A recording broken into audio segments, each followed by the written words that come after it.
Personne ne vous dit que la nuit précédant votre mariage est la plus solitaire de votre vie, on vous parle du trac, on évoque l'excitation, vos amis lancent des blagues, votre mère pleure dans un torchon, tout le monde a quelque chose à dire sur ce grand jour. Mais personne ne vous dit que vous resterez allongé dans votre chambre d'hôtel à 22h30 un vendredi soir à Lyon, en France, à fixer le plafond en crépi et à ressentir quelque chose qui n'a pas de nom, quelque part entre la joie et l'effroi, et plus proche de l'effroi que vous ne voudriez l'admettre. Je m'appelle Camille Lefebvre, j'ai 30 ans, je suis enquêtrice au sein de la police judiciaire de Lyon, 3 ans de métier, et je pensais avoir vu assez du monde pour savoir quand quelque chose clochait, mais j'avais tort sur ce point aussi. Elle s'appelait Éléonore Martin, 26 ans, graphiste dans une agence de communication de taille moyenne située dans le quartier de la Pardieu. Elle avait cette façon d'incliner la tête vers la gauche lorsqu'elle se concentrait sur quelque chose, et la première fois que je l'ai remarqué. J'étais conquise, c'était fini pour moi. Nous nous sommes rencontrés en février 2023 lors d'une fête d'anniversaire pour mon ancien collègue de l'école de police, Thomas, chez lui dans le quartier de la Croix-Rousse, dans un appartement en duplex à 3 rue de la Place des Terreaux.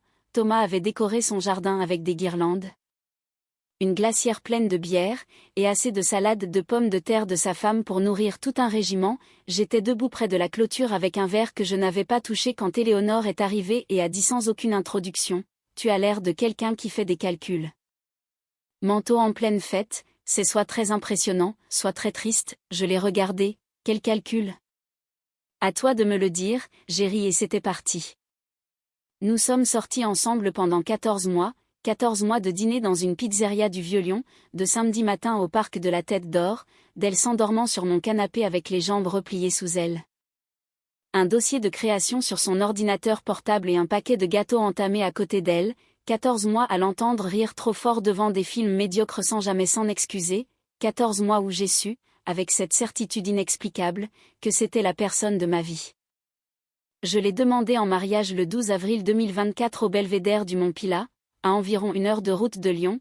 Nous avions fait la randonnée le matin, elle pensait que nous allions juste nous promener, elle portait de vieilles baskets et un coupe-vent, sans maquillage. Et elle était plus belle que tout ce que je pouvais exprimer. Je me suis mise à genoux, elle a couvert sa bouche avec ses 2 mains et elle a dit oui avant même que j'aie terminé ma phrase. Nous avons fixé la date au 14 juin 2025, un samedi. 14 mois de relation et maintenant 14 mois de fiançailles, j'aimais cette symétrie, même si je ne lui ai jamais dit. Le lieu était l'hôtel Cour des Loges dans le Vieux-Lyon, 120 invités. Sa mère, Véronique Martin, planifiait les centres de table environ 5 minutes après ma demande. Quand le 13 juin est arrivé, le vendredi soir avant le mariage, tout était en place. Mon costume était repassé et suspendu dans le placard de ma chambre d'hôtel au Sofitel sur le quai Gailleton. Les alliances étaient chez Thomas, mon témoin, qui préférerait perdre un membre plutôt que ses bagues. Le dîner de répétition s'était déroulé sans encombre dans un bouchon lyonnais renommé. J'avais serré des mains, fait des discours et souri jusqu'à m'en faire mal aux joues, et puis je me suis retrouvée seule dans ma chambre à 22h30 et quelque chose me travaillait. Je veux être claire, ce n'était pas du doute, pas concernant Éléonore, j'étais sûre d'elle, c'était autre chose. Un instinct d'enquêtrice peut-être, ou juste le sentiment que quelque chose clochait depuis des semaines et que je ne lui avais pas accordé l'attention nécessaire, de petites choses, une conversation qu'elle écourtait. Un moment où elle m'avait regardé avec quelque chose dans les yeux qui n'était pas tout à fait du bonheur ni de la tristesse, quelque chose d'irrésolu. J'avais mis ça sur le compte du stress du mariage, je m'étais dit que je me faisais des idées, mais tu es enquêtrice, Camille. Tu ne te fais jamais d'idées, c'est ton métier. Je me suis levée, j'ai enfilé ma veste, je me suis dit que j'allais juste passer devant chez ses parents, à 15 minutes du centre-ville dans le quartier résidentiel de Caluire-et-Cuire, la maison familiale où Éléonore avait grandi et où elle et sa mère passaient la nuit avant le mariage. La vieille tradition, je n'allais pas frapper, je voulais juste être plus proche d'elle, me sentir moins en attente de quelque chose que je ne pouvais nommer. J'ai pris l'itinéraire que je connaissais par cœur le long du Rhône, puis vers les hauteurs caluirardes.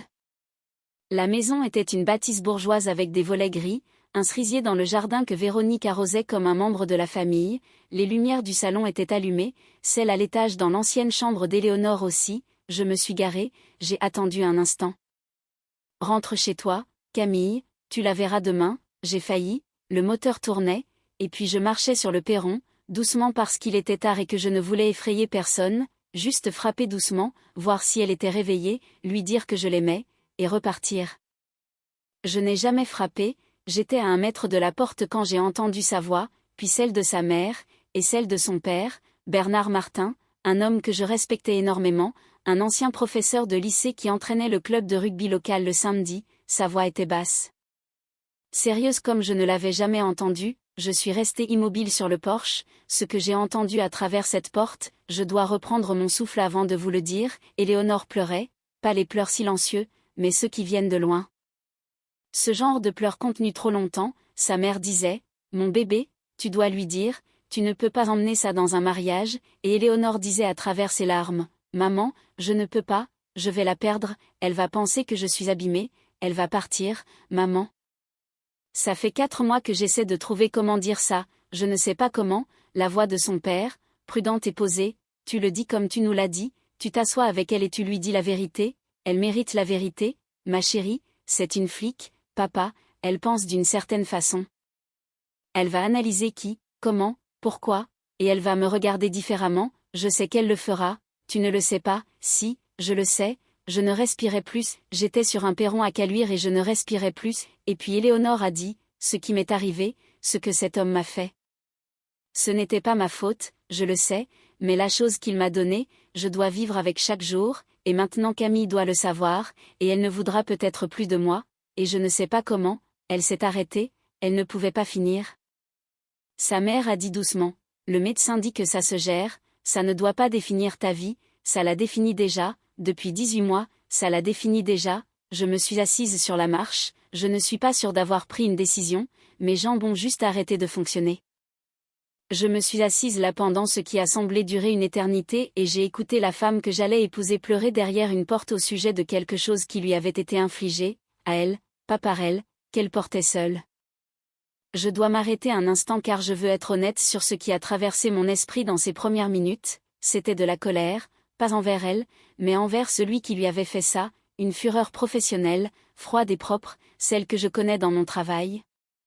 Celle qui ne crie pas, celle qui classe les choses et agit avec détermination. J'avais entendu assez de fragments pour comprendre la forme de ce qui s'était passé, quelqu'un l'avait forcée, elle avait été infectée par le virus de l'herpès simplex, HSV, et en conséquence. Elle vivait avec cette réalité médicale et le poids psychologique depuis plus d'1 an et demi tout en construisant une vie avec moi, en planifiant un mariage et en souriant lors des dîners, sans jamais dire un mot. Pourquoi ne me l'avait-elle pas dit? Parce qu'elle était terrifiée, j'ai entendu exactement pourquoi. Elle était terrifiée à l'idée que je la regarde différemment, que je confonde le crime commis contre elle avec sa propre personnalité, que je parte, cette pensée, qu'elle vive avec cette peur depuis 18 mois. M'a frappé plus fort que tout le reste cette nuit-là. Bienvenue sur Justice pour les proches, prenez vos snacks, installez-vous, et souvenez-vous, les gens dans ces histoires ont eu toutes les chances de bien se comporter, ils ont juste fait le mauvais choix. Laissez un commentaire et abonnez-vous, vous allez adorer ici. Je n'ai pas frappé à cette porte, je suis retournée à ma voiture, je suis restée assise 20 minutes et puis je suis rentrée au Sofitel, je suis montée dans ma chambre, je me suis assise au bord du lit et j'ai fixé le vide. Je n'ai pas dormi. Au moment où la lumière du matin a commencé à filtrer à travers les rideaux, j'avais pris 2 décisions. La première, je n'allais pas faire semblant de ne pas avoir entendu. La seconde, je n'allais pas la laisser avancer vers l'hôtel en portant ce poids seul un jour de plus. Le matin du 14 juin 2025 est arrivé comme le font les matins, indifférent à votre état, totalement engagé dans son propre programme. Mon téléphone s'est allumé à 7h15 avec un message de Thomas. « Tu es en vie là-bas ?» J'ai tapé, à peine, besoin de parler à Éléonore avant la cérémonie, 3 points de suspension, puis, Camille, le mariage commence à 14h, coiffure et maquillage sont déjà en cours, Thomas, j'ai besoin de lui parler, une pause, ok, je vais m'en occuper, à 9h. J'étais dans la cuisine de Véronique Martin à Caluire. Véronique avait fait du café sans demander et m'avait posé une tasse devant moi, assise en face de moi comme une femme qui attendait cette conversation sans être sûre d'y être prête. Bernard se tenait près de la fenêtre, bras croisés, m'observant avec un regard que je ne pouvais pas déchiffrer, quelque chose entre le respect et l'inquiétude. Je vais être honnête, c'était la conversation la plus difficile que j'ai jamais eue, et j'ai déjà dû annoncer des décès dans le cadre de mon travail. Éléonore est descendue en peignoir. Cheveux relevés, pas de maquillage, elle a regardé mon visage et elle a su immédiatement, le sang a quitté son visage. « Camille, assieds-toi ». Elle s'est assise, elle regardait ses mains. Je n'ai pas perdu de temps, je suis passé hier soir, j'étais sur le porche, j'ai entendu la conversation.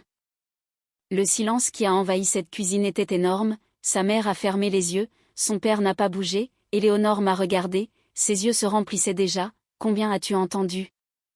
Assez, elle a hoché la tête lentement, une larme a coulé sur son visage et elle ne l'a pas essuyée. Alors tu sais, je connais une partie, je veux que tu me racontes le reste, non pas parce que je suis flic, mais parce que je suis la femme qui doit t'épouser dans 5 heures. Et je veux l'entendre de toi. Elle a respiré, s'est stabilisée, et puis d'une voix basse et prudente, elle m'a tout raconté. C'était arrivé en novembre 2023, elle vivait seule dans son appartement au 4e étage d'un immeuble du quartier de la Guillotière. Elle rentrait tard d'une soirée de travail, un dîner client, et elle avait pris l'ascenseur. La porte extérieure de l'immeuble avait une serrure que le syndic tardait à réparer, les résidents s'en plaignaient depuis des mois. Un homme était dans l'ascenseur quand il s'est ouvert. Elle ne le connaissait pas, elle ne l'avait jamais vu. Qu'est-ce qui s'est passé ensuite? Elle m'a dit simplement, sans détails inutiles, comme quelqu'un qui raconte une chose répétée en thérapie, elle a été agressée dans l'ascenseur, l'homme s'est enfui, elle a appelé le 17 depuis son appartement, elle a été transportée aux urgences de l'hôpital Édouard Herriot. Elle a déposé plainte cette nuit-là, le rapport a été établi, l'affaire a été confiée à la brigade des mineurs et de la protection des personnes, une enquêtrice a été désignée, mais l'affaire a été classée sans suite, l'homme n'avait pas été identifié. 3 mois plus tard, en février 2024. Le mois même de notre rencontre, son gynécologue lui a annoncé qu'elle avait été testée positive au HSV-2, le virus de l'herpès génital. Les preuves médicales de son agression indiquaient une exposition potentielle, le test de suivi l'a confirmé. Elle avait 26 ans et elle était assise dans un cabinet médical à entendre qu'un crime commis contre elle avait laissé une marque permanente sur son corps qu'elle gérerait pour le reste de sa vie. Le HSV-2 est une condition à vie, il ne peut être guéri. Il peut être efficacement géré par des antiviraux comme le valacyclovir, ce qui réduit à la fois la fréquence des crises et le risque de transmission. Avec un traitement approprié et des précautions, beaucoup de gens vivant avec le HSV-2 mènent des vies pleines, intimes et saines. Mais la stigmatisation autour du virus dépasse largement sa sévérité médicale dans la plupart des cas, mais la stigmatisation est réelle et pesante, et elle reposait sur la poitrine d'Éléonore chaque jour depuis cet après-midi de février dans un cabinet médical. Elle m'avait rencontré à la fête de Thomas 3 semaines plus tard et elle avait dit qu'elle avait pensé me le dire dès le début, puis elle ne l'avait pas fait parce que c'était trop tôt, puis elle ne l'avait pas fait parce que les choses allaient trop vite. Puis elle ne l'avait pas fait parce qu'elle avait peur, et puis je l'avais demandé en mariage sur une montagne et elle avait dit oui avant de réfléchir parce qu'elle m'aimait, qu'elle était terrifiée et qu'elle voulait une vie avec moi plus que tout au monde, et puis les mois ont passé. Le mariage s'est rapproché, et la chose qu'elle n'avait pas dite a grandi, et le vendredi soir avant notre mariage, elle pleurait devant ses parents dans sa maison d'enfance parce qu'elle ne savait pas comment le dire et ne pouvait pas imaginer vivre sans moi si elle le faisait. Elle a fini. Elle m'a regardé, je l'ai regardée pendant un long moment. Quelle était l'enquêtrice sur ton dossier? Elle a cligné des yeux. Quoi? L'enquêtrice de la brigade, celle qui travaillait sur ton agression, qui était-ce? La brigadière Karen Sims, mais le dossier est classé. Camille, ça fait plus d'1 an, c'est quoi le numéro de dossier? Elle m'a fixé, c'est la première chose que tu veux savoir? Éléonore, j'ai tendu la main sur la table et j'ai pris ses 2 mains. Je vais te poser des questions dans 1 minute qui sont différentes, mais pour l'instant, j'ai besoin de ce numéro de dossier. Parce que s'il y a un homme dans cette ville qui a fait ce qu'il a fait et qui est encore en liberté, ça s'arrête aujourd'hui, ce n'est pas une demande, c'est une promesse. Elle a recommencé à pleurer, sa mère a pressé une main sur sa bouche, son père a traversé la pièce. S'est assis et a posé sa main sur mon épaule, il n'a rien dit, il n'en avait pas besoin. Nous avons parlé pendant 2 heures, je lui ai posé les questions que je devais poser, non pas comme enquêtrice, mais comme sa partenaire. Voyait-elle un thérapeute? Oui, depuis mars 2024, une psychologue spécialisée dans les traumatismes, le docteur Angela Simon, dans un cabinet près de la Pardieu. Prenait-elle un traitement? Oui, du valacyclovir prescrit par son gynécologue. Allait-elle bien? Elle m'a regardée comme si c'était la question la plus étrange et la plus bienvenue qu'on lui ait jamais posée. Je suis terrifiée, a-t-elle dit, je suis assise ici en peignoir le jour de mon mariage à dire à la femme que j'aime quelque chose que j'avais peur de dire depuis 1 an et demi.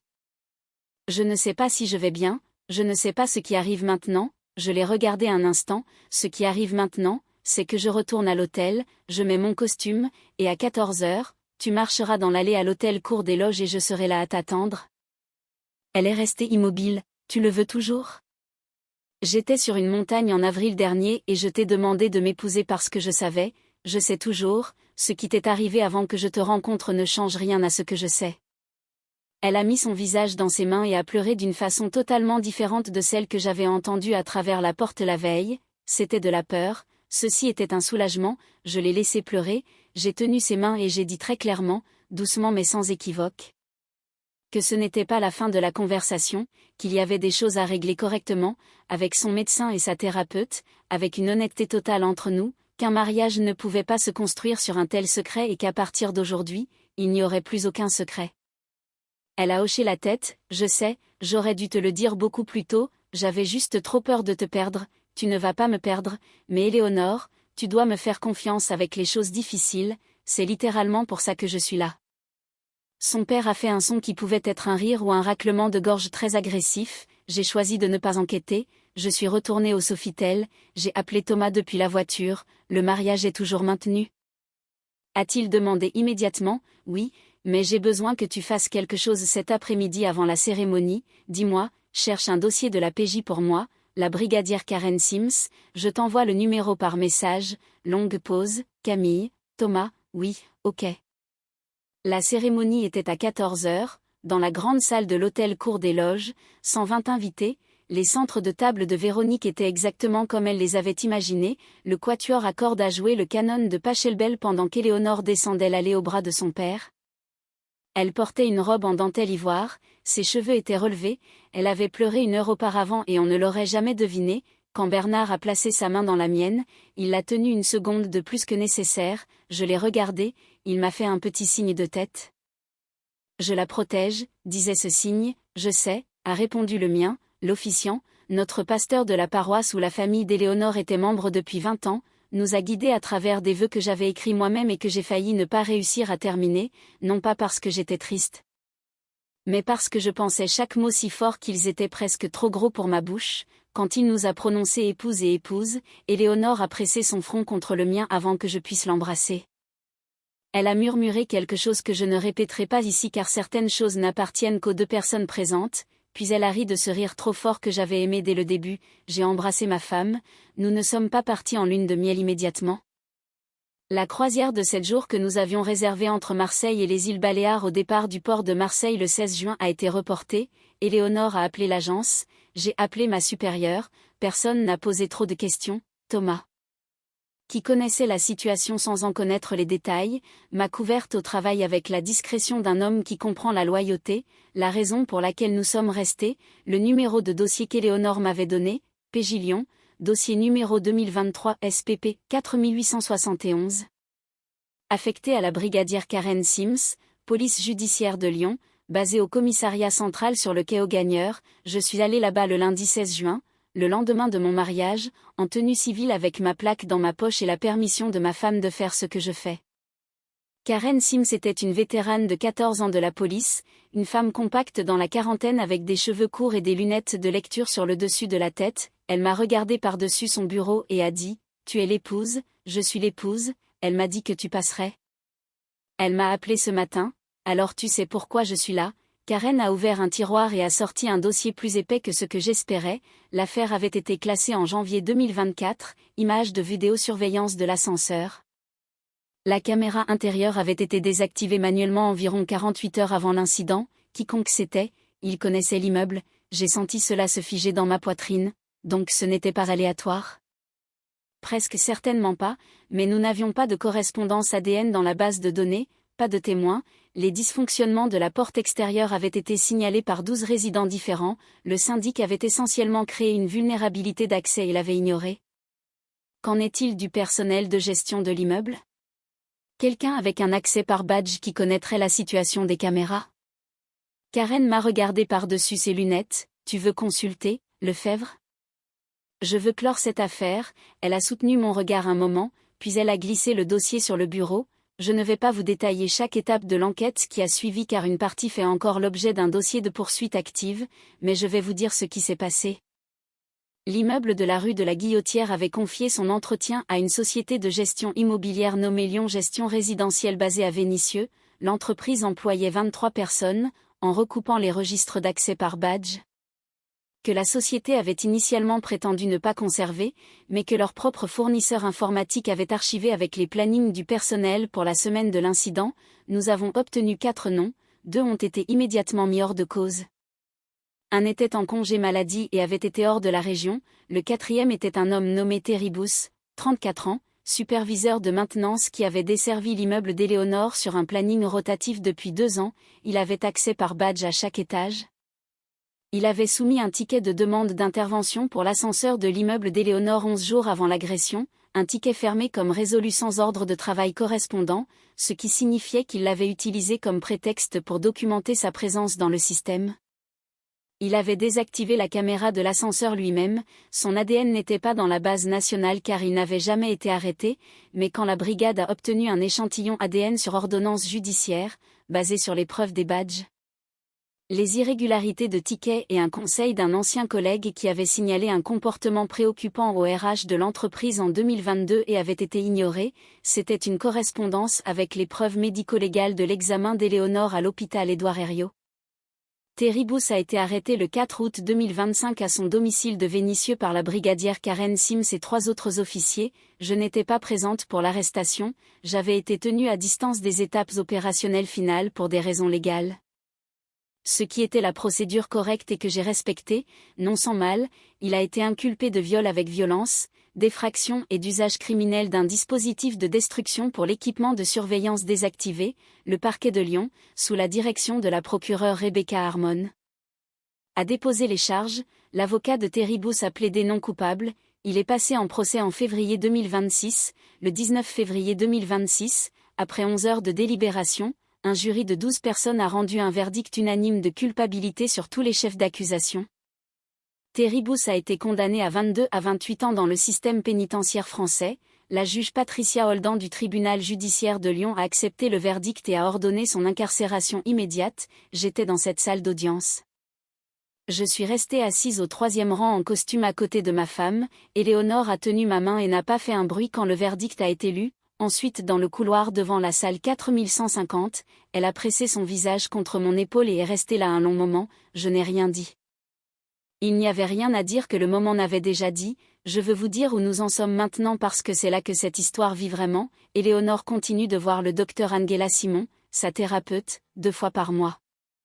Elle a décrit la thérapie comme le meilleur investissement qu'elle ait jamais fait pour elle-même, ce qui est le genre de choses qu'elle dit maintenant avec une franchise qu'elle n'avait pas avant. Elle suit un traitement antiviral quotidien, elle a tout lu sur la gestion du HSV2.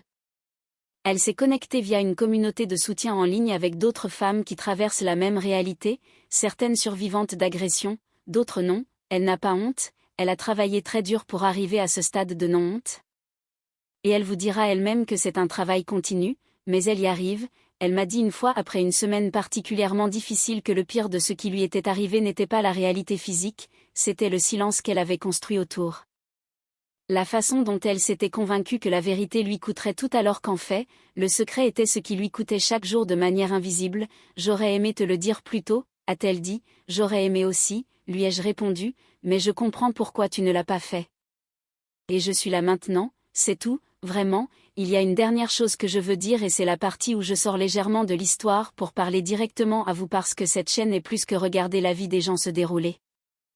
Le virus de l'herpès simplex est l'infection sexuellement transmissible la plus courante en France et dans le monde. Selon les autorités de santé publique, un nombre important de personnes entre 14 et 49 ans portent le HSV2 génital, un nombre nettement plus grand porte le HSV1, la souche orale.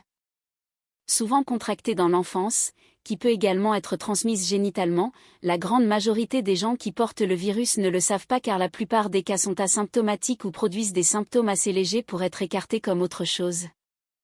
La stigmatisation autour de l'herpès est selon toute norme mesurable, sauvagement disproportionnée par rapport à son impact médical pour la plupart des gens. C'est une condition chronique gérable, pas une condamnation à mort, pas un jugement de caractère, pas la fin de l'intimité.